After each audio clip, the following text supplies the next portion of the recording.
अति हरि कृपा, कृपा नहीं अति कृपा, भगवान की अति कृपा आप सबके ऊपर हुई है, इसलिए आप सब कथा सुनने के लिए आए हैं। अति कृपा, भगवान के आप विशेष कृपा पात्र हैं। सत्संगत अति प्यारी, जिनको सत्संग से अति प्रेम होता है वो भगवान के विशेष कृपा पात्र माने जाते हैं। तो भगवान शिव का अगस्त्य जी से क्या संबंध है? भगवान शिव का कुंभज ऋषि से क्या संबंध है? इतनी दूर से चल के जा रहे हैं कथा सुनने के लिए। सती जी ने कहा महाराज आप सुनिए तो समझने की कोशिश तो करिए। भगवान शंकर ने कहा नहीं, रोकने की कोशिश मत करो, मैं जाऊंगा। सती जी ने कहा महाराज सुनिए, आप कथा सुनने जरूर जा रहे हैं, लेकिन उस वक्ता का ही नाम बता दीजिए जिसकी आप कथा सुनने जा रहे हैं। कहा उस वक्ता का नाम है कुंभज। तो हंसने लगे। कहा कुंभज, कुंभ मानी घड़ा, इसका मतलब यह है कि वो वक्ता जरूर है लेकिन सीमित ज्ञान वाला है। जैसे घड़े में जल भरिए तो सीमित जल आएगा, थोड़ा बड़ा छोटा घड़ा होता है, छोटा होगा उसमें थोड़ा जल आएगा, बड़ा होगा उसमें थोड़ा ज्यादा जल आएगा, लेकिन उसकी एक सीमा है। परंतु समुद्र में कितना जल है कोई सीमा है? कोई सीमा नहीं। आप समुद्र हैं, ज्ञान के समुद्र हैं, वो ज्ञान का घट है। सीमित ज्ञान रखने वाला कुंभज, समुद्र की तरह ज्ञान रखने वाले आप, समुद्र चल कर के जावे घट के पास, ये उचित नहीं है। घट ही समुद्र के पास चल के आए, ये बात बनती है, उचित भी है। भगवान शंकर ने कहा सुनो सती, कथा सुनने के लिए कोई जाए तो उससे संशय लेके नहीं जाना चाहिए, ये प्रवृत्ति गलत है। बहुत से लोग आते हैं ना, संशय लेके आते हैं। क्या? क्यों भाई वहां गए और गए तो कथा में कुछ मिला नहीं तो फायदा क्या होगा, और पता नहीं कैसे वक्ता होंगे, और फिर कथाएं तो खूब सुनी है, पता नहीं कितने प्रकार के संशय लोग रखते हैं। नहीं नहीं, पहली बात तो यह है कि कथा सुनने के लिए जाओ तो श्रद्धा लेकर के जाओ, किसी भी प्रकार का संशय नहीं। इस पर भी विचार नहीं करना है कि वक्ता कौन आया है, वक्ता कौन आया है। वो वक्ता आया होगा तो मैं जरूर जाऊंगा, वो आया होगा तो नहीं। ना ना, गलत। कथा हो रही है मैयर अखाड़े में, जरूर जाऊंगा। व्यास जो भी आया होगा श्रद्धा पूर्वक सुनूंगा। इसको कहते हैं श्रद्धा। क्या कहते हैं? श्रद्धा।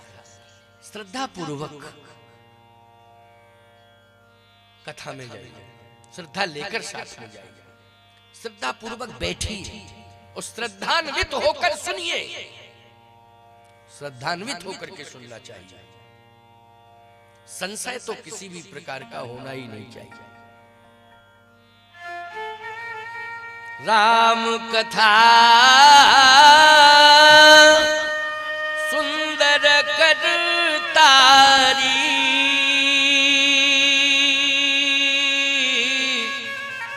संशय विहंग उड़ावनहारी। राम कथा श्रद्धा पूर्वक सुनोगे तो संशय रहेगा ही नहीं। ये संशय रूपी पक्षी अपने आप उड़ के चला जाएगा, लेकिन श्रद्धा पूर्वक सुनना चाहिए। भगवान शंकर ने कहा सती, कथा में जा रहा हूं, श्रद्धा लेकर जा रहा हूं। सती ने कहा चलूंगी तो मैं भी। भगवान शिव ने कहा कि अगर श्रद्धा लेकर के चलो तब तो ठीक है, और संशय लेकर चलो तो ठीक नहीं। सती ने कहा कि ये तो अपनी अपनी विचारधारा है महाराज, आप श्रद्धा लेके जा रहे हैं, मेरे जीवन में जो है वो मैं लेके जा रही हूं, लेकिन मैं ये देखना चाहती हूं कि संसार में कौन ऐसा वक्ता पैदा हो गया जो आप जैसे ज्ञानी को कथा सुनाने की हिम्मत रखता है। आप पहुंचेंगे महाराज, देख करके वो वक्ता ही कथा भूल जाएगा, उसकी हिम्मत नहीं पड़ेगी कि वो सुना दे। आपसे बड़ा वक्ता कौन संसार में? भगवान शंकर ने कहा नहीं, जो व्यास पीठ पर बैठता है वो केवल कथा वाचक ही नहीं है, वो भगवान के स्वरूप में साक्षात भगवान है, ये मानना चाहिए। ईश्वर बैठे, वो ईश्वर की वाणी है, वो सामान्य पुरुष की वाणी नहीं, ईश्वर की वाणी है। इसलिए तुमने कैसे कह दिया कि वो कथा भूल जाएगा, वो कथा नहीं कह पाएगा। सती जी ने कहा महाराज चलिए तो परिणाम सामने आ जाएगा। एक बार त्रेता युग माही शंभु गए कुंभज सिपाही, संग सती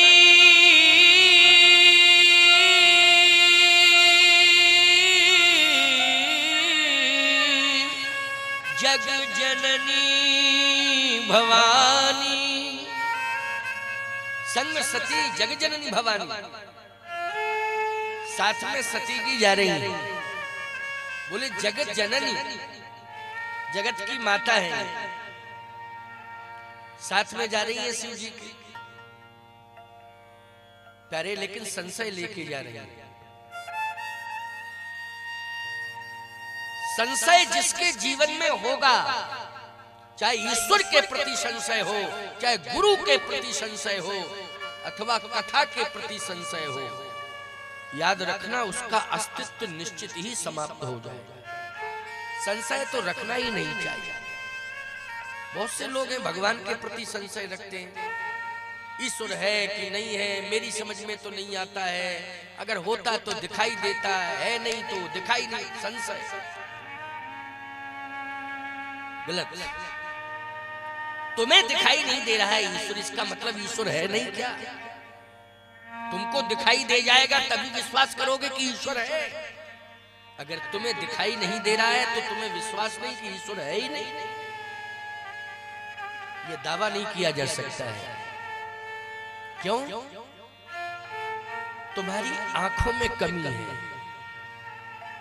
तुम्हारी आंखों में कमी है, इसलिए उस कमी के कारण तुम्हें ईश्वर दिखाई नहीं दे रहा है। कमी क्या है? अरे तुम ईश्वर को ही नहीं देख पा रहे हो। सत्य कह दूं तो अन्यथा ले लोगे, कोई बात नहीं, लेकिन ले लेना, मैं दावे के साथ कह रहा हूं। जो लोग ये कहते हैं, ये बात नहीं कि यहाँ जितने लोग बैठे हैं उन्हीं के लिए बात मैं कह रहा हूं, जो लोग ये कहते हैं कि ईश्वर होता तो दिखाई देता, मुझे दिखाई नहीं दे रहा है इसलिए मेरे मन में तो संशय है, ईश्वर है ही नहीं, होता तो मुझे दिखाई देता। ऐसे लोग, उन्हें तो बहन में बहन भी दिखाई नहीं दे रही है, बेटी में बेटी भी दिखाई नहीं दे रही है, माँ में माँ भी दिखाई नहीं दे रही है। मैं दावे के साथ कह रहा हूं, जो आंखें बहन को बहन की दृष्टि से नहीं देख सकती, बेटी को बेटी की दृष्टि से नहीं देख सकती, माँ को माँ की दृष्टि से नहीं देख सकती, वो आंख कभी इस जगत में परमात्मा को देख ही नहीं सकती है। ये मैं चैलेंज के साथ कह रहा हूं। पहले दृष्टिकोण अच्छा बनाओ। दृष्टि तो सबको मिलती है, लेकिन दृष्टिकोण पवित्र होना चाहिए। पापियों को भी तो दृष्टि मिली है। ये अपराध जितने कर रहे हैं, क्या उनकी आंखें नहीं है? उनकी भी तो आंखें हैं। लेकिन प्यारे, दृष्टि प्राप्त कर लेना बड़ी बात नहीं है, सकारात्मक दृष्टिकोण पा लेना ये सबसे बड़ी बात है। तो इन आंखों से तुम देखो, अच्छा देखो, पहचानो कि सामने कौन है।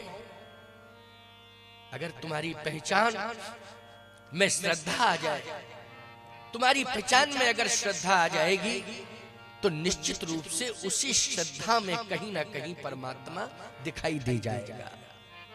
शंका करने की आवश्यकता नहीं। तो भगवान शिव ने कहा, सती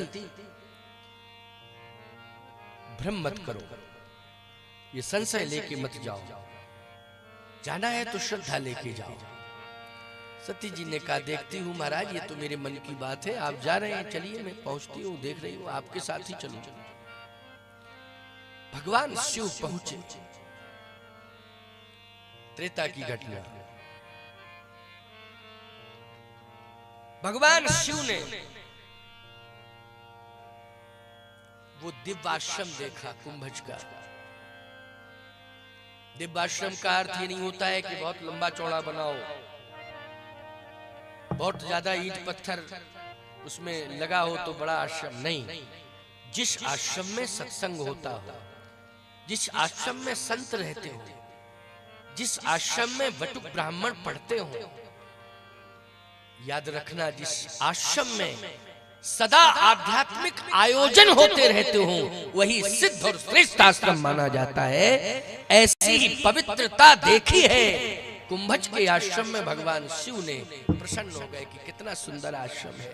संत ही संत बैठे हुए हैं, समुद्र लहला रहा है, संत बैठे हुए हैं, सत्संग चल रहा है, भक्त बैठे हैं, संत बैठे हैं, सत्संग सुन रहे हैं। ये दिव्य आश्रम, आनंद आ गया। अब आप देखिए हिमालय आप जाइए तो आप अनुभव करेंगे कि विशेष आनंद मिलेगा आपको। हिमालय में बहुत आनंद मिलता है, लेकिन भगवान शिव को आनंद मिल रहा है समुद्र के किनारे। हिमालय को छोड़ के आए हैं, क्यों? कथा हो रही है इसलिए आनंद मिल रहा है। कथा जहां होती है वहां पर भगवान शिव को विशेष आनंद मिलता है। दो ही तो हैं कथा के प्रेमी, एक तो भगवान शिव, और भगवान शिव ही जब 11वें रुद्र में हनुमान के रूप में अवतरित हो जाते हैं तो हनुमान जी। ये दो ऐसे महापुरुष हैं कि उनको कथा जहां भी होती है पहुंचना ही पहुंचना है।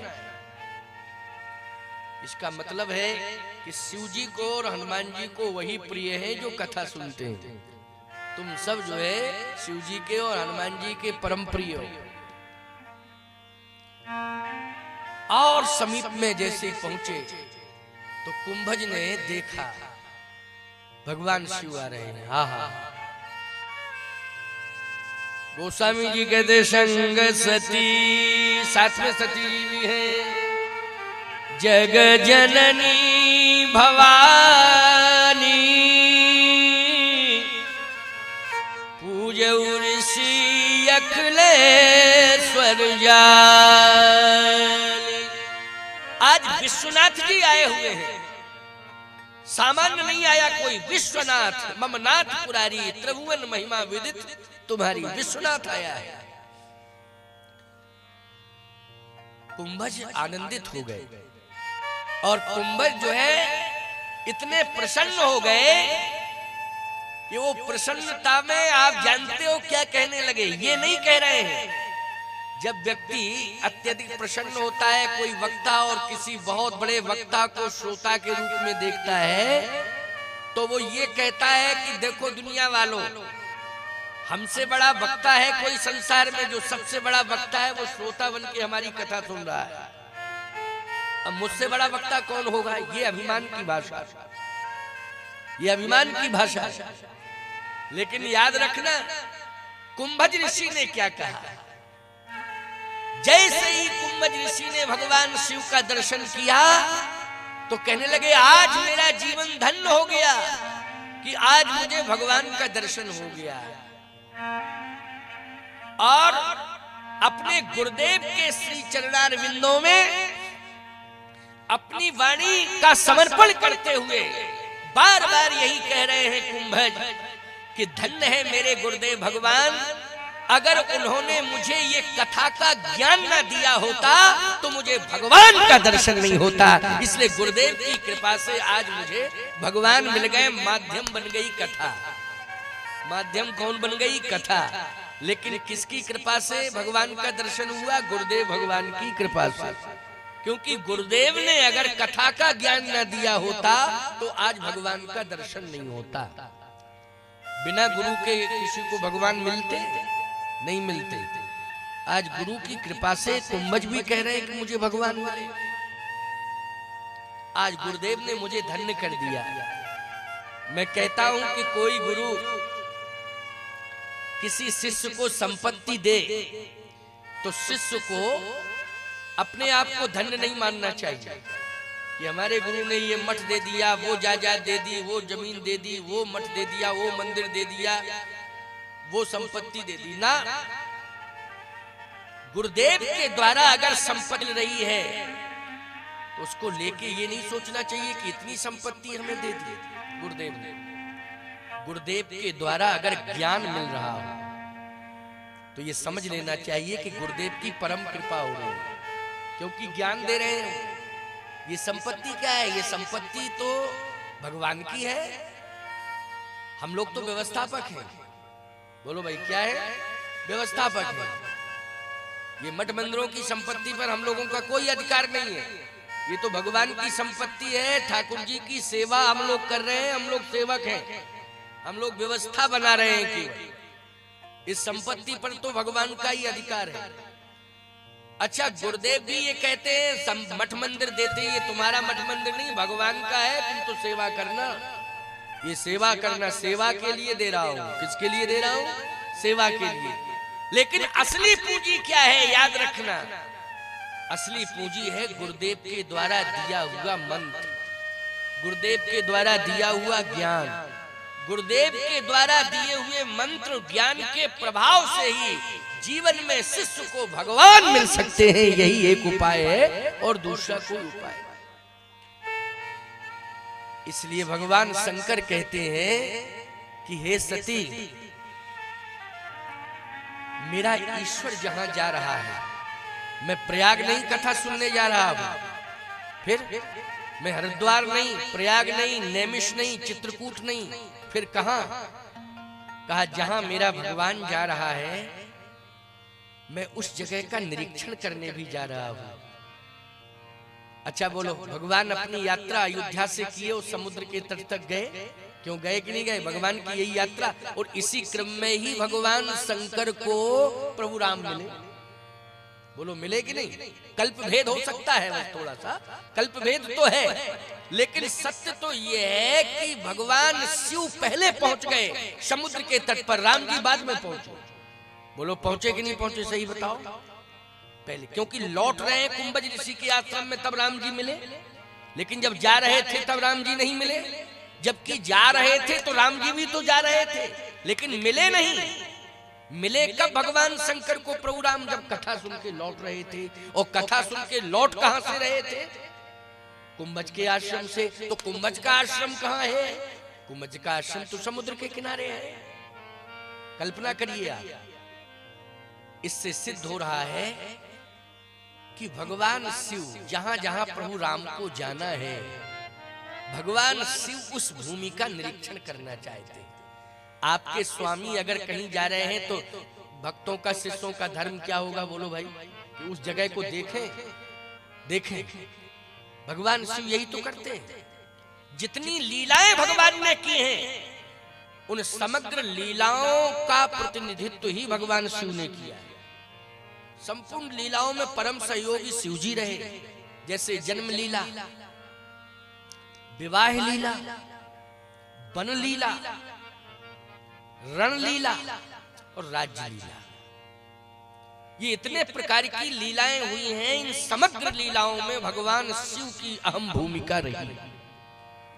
तो एक भाव तो ये है कि कथा सुनने तो जा ही रहा हूं, लेकिन कथा के माध्यम से मैं उन स्थलों का भी तो निरीक्षण कर लूं जहां जहां मेरे स्वामी को जाना है। दूसरा भाव इसमें एक और है, क्या? कि बिना कथा सुने भगवत प्राप्ति नहीं हो सकती।